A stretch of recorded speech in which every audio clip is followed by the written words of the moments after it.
Robach is here with more. Good morning, Amy. Hey, good morning, Michael. Yes, 27-year-old Keegan Klein is facing 30 unrelated felony charges, including child pornography and solicitation.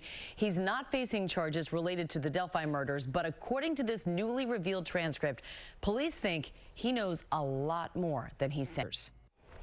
No one has been charged in those murders, and neither investigators nor Klein were under oath during that interview. And it's also important to note law enforcement is allowed to exaggerate facts during questioning. Klein, however, is due back in court on April 14th. Michael?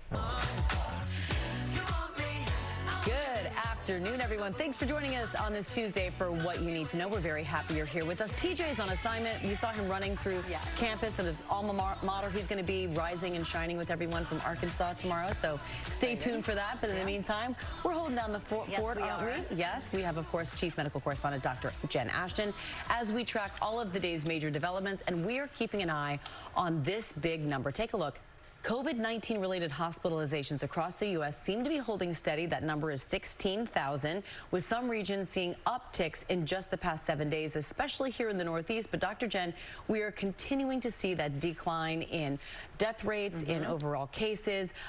But in terms of how the subvariant is behaving, there is a new report out about COVID and kids. Yeah, and again, we're waiting for the clinical trial data for the vaccine for children under the age of 5. So again, the more data we get, the more that informs hopefully what we'll be doing this summer. So when you look at this population, a new report by the American Academy of Pediatrics just out find overall COVID-19 infections in the pediatric age group are plateauing. But as you just mentioned, rates are going up slightly in the Northeast and the South.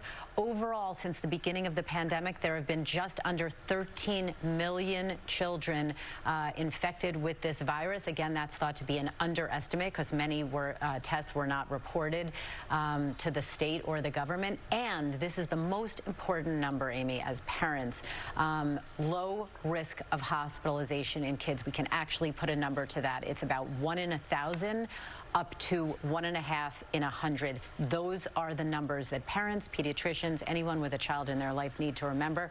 Again, if it happens to your child, that's still significant, but it's important to remind ourselves the overall risk is low, not zero, but low. All right, thank you very much, Dr. Jen. We're going to turn now to ABC's Ike Ajachi in Washington, D.C. with our latest headlines. Good afternoon, Ike. Second national championship. How about that? I went to bed at 10:45 and thought the Tar Heels have it, and I woke up this morning. I was like, why did I go to bed? I don't think the sleep was worth it. I wish I had stayed up. Ike, thank you very much for that.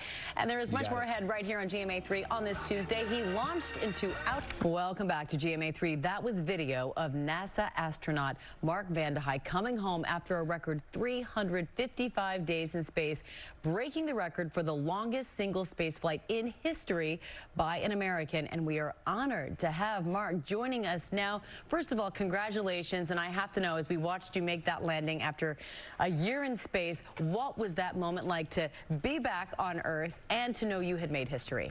And I love how you described your mission, science objectives for all of humanity. Tell us why those 355 days in space were so important and what you do take with the astronauts up there. We should mention a lot, obviously, was going down here on Earth in terms of the war with Ukraine. You were up there with 2 Russian astronauts, cosmonauts, men you trained with, men you spent a lot of time with in close quarters. And I know there was a slightly joking comment by the Russia Space Agency, the director there, saying you'd be left behind in space, saying they will stop cooperation with the International Space Station, protesting the sanctions against Russia. Can you give us a sense of anything that was going on down on Earth? Was that affecting anything up in space? And what are your thoughts about space exploration in the future, the International Space Station, along with your Russian counterparts? Joined together on the mission. And speaking of your day-to-day activities, I'm a big runner. I understand you were a big runner up in space as well on a treadmill. Tell me how that worked and what your exercise. Again, congratulations, and we really applaud that dedication. And of course, thank you for your service. NASA astronaut Mark Vande Hei, thank you for being with us today. We appreciate it. Thanks for the conversation, Amy. All right, up next, right here on GMA3, the story of And we're back now with a celebrity animal trainer helping us to create new and lasting bonds with the dogs we love so much. Take a look. And the story of your dog is now available wherever books are sold. Up next, right here on GMA3, Dr. Jen Ashton joins us with your prescription for.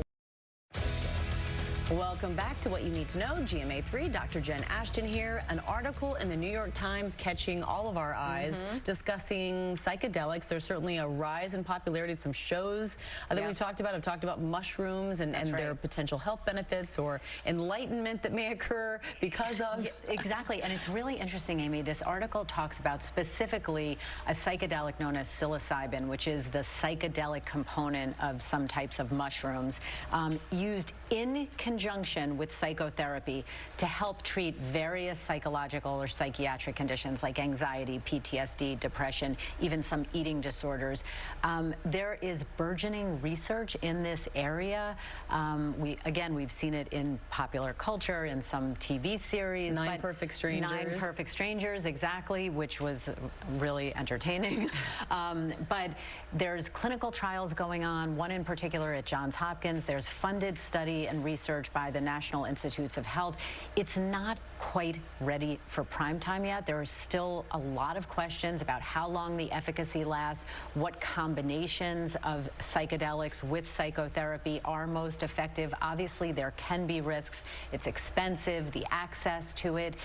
There are a lot of variables at play, but people in the world of mental health, psychiatry, substance abuse, are fixated. Everyone is talking about this, and we are going to stay on this, as you know, because it seems that every other month there's a new study out. Indeed. And what is the idea that what does this state of being do to help? It has to do with a lot of the chemical neurotransmitters in the brain, serotonin, and then your ability to process certain trauma in the setting of psychotherapy. But again, fascinating, and we will stay on it. I know you will. Thank you so much, Dr. Jen. Stay with us. We'll be right back. Just love those fur babies. I'm going to let you have the floor here. Okay. All right, Dr. Jen here with your prescription for wellness and an answer on this medical topic you're asking about today. This question did not come from me, Dr. Jen, but our viewer asks, is the keto diet good for you and sustainable? Well, I think the short answer, overwhelming, and I'm saying this not only as a doctor but as a nutritionist, is it can be and it can be. Okay, those are the keys. Is it good for you and is it sustainable? Medical literature clearly shows it is probably the most effective for rapid weight loss. So oftentimes before a patient goes for bariatric or weight loss surgery, it will be recommended that he or she follow a keto diet because you can lose weight very, very quickly. And then, of course, there's a lot in the literature about its benefits for people with certain types of neurologic conditions, epilepsy, seizures. There's some theories that it can reduce the recurrence risk of certain types of cancers.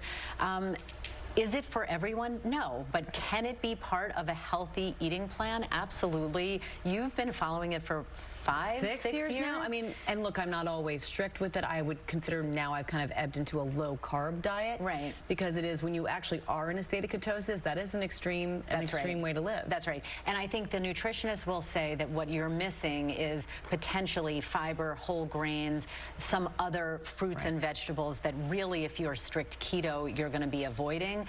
It is high in saturated fat. For a while when I was following that diet, I did see my bad cholesterol go up somewhat.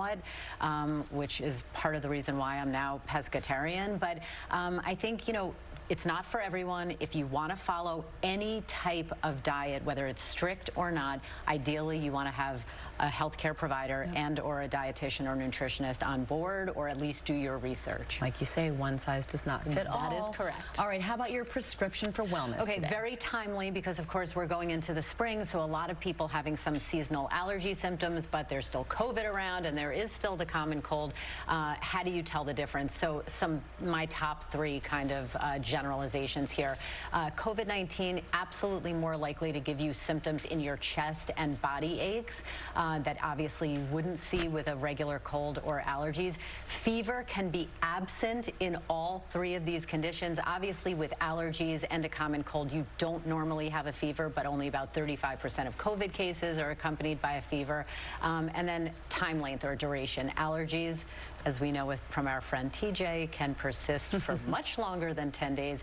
Bottom line, if you are in doubt, just do a simple COVID test. You shouldn't have to be your own doctor here.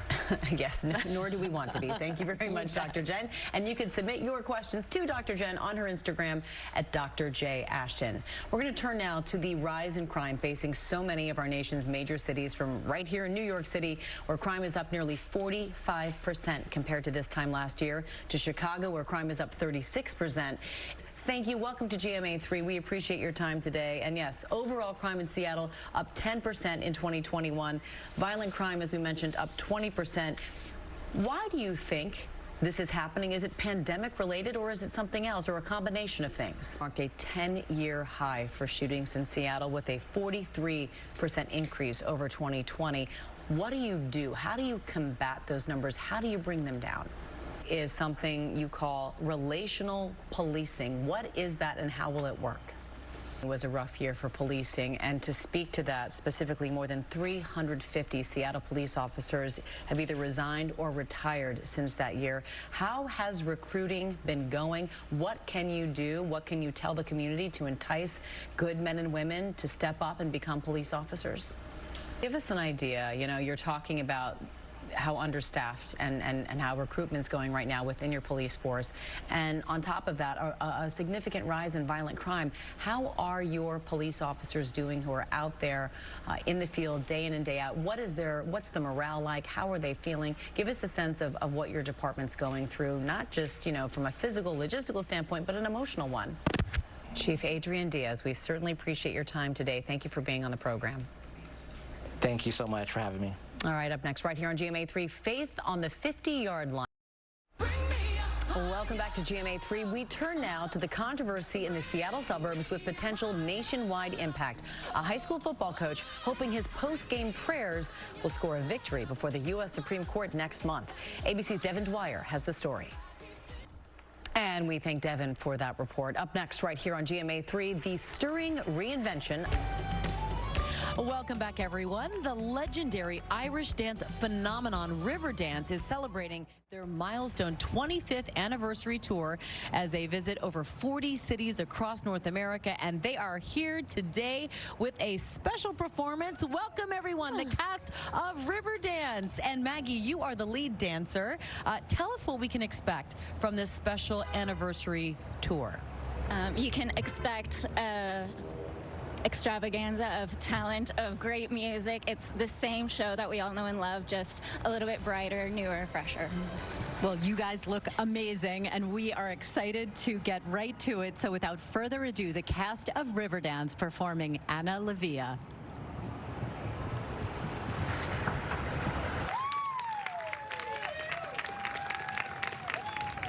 Thank you so much for that incredible performance. I'm out of breath watching you all. That was incredible, remarkable. Everyone, you can catch the Riverdance 25th anniversary show, currently touring across North America. And on that perfect note, we're going to end it here for what you need to know for today. Thank you for being here. We're going to see you again tomorrow.